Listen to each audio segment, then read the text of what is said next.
Hey kids, Mr. Galvan again. You ready to take on the next chapter for the whipping boy?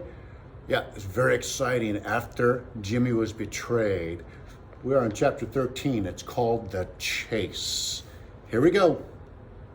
A thoroughbred of the streets, Jimmy acted on instinct. Well, he didn't wait to be nabbed. In a burst of straw, he shot up and made a leap for the door. Cutwater, startled, lost the merest breath of time, but it was enough.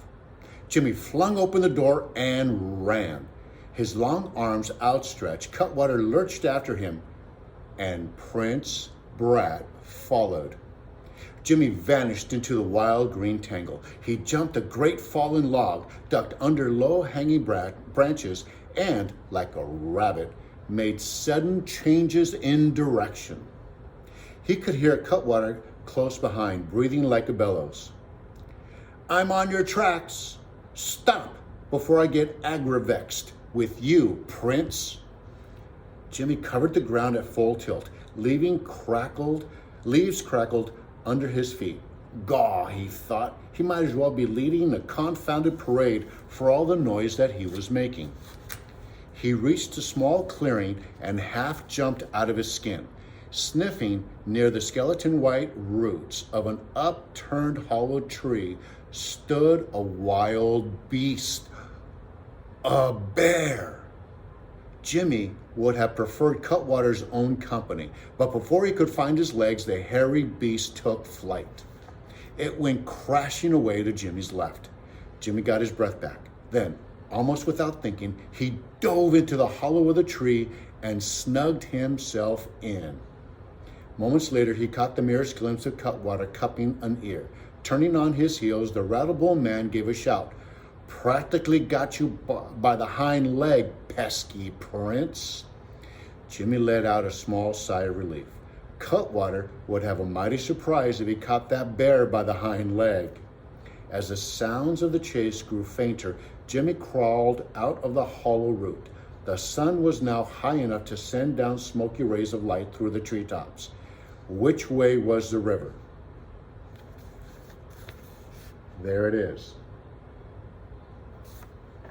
Jimmy's hiding inside the hollow of a tree. And then he saw Prince Brat, his face lobster red from running at the edge of the clearing. Unfaithful servant, he protested, glaring hard at Jimmy. Until this moment, Jimmy hadn't had a moment's pause for anger. But now, fury shot into his eyes. Cursed his blabber-tongued, hateful prince. You betrayed me!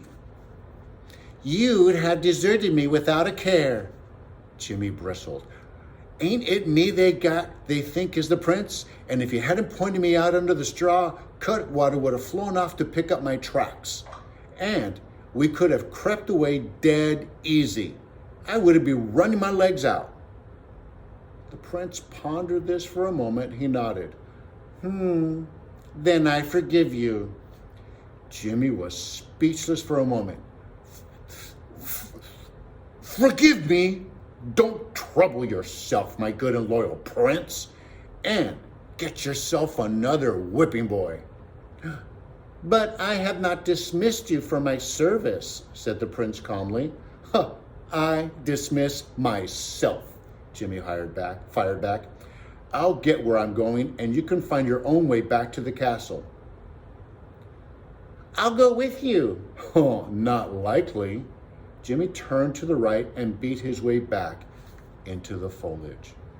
And that's the end of chapter 13.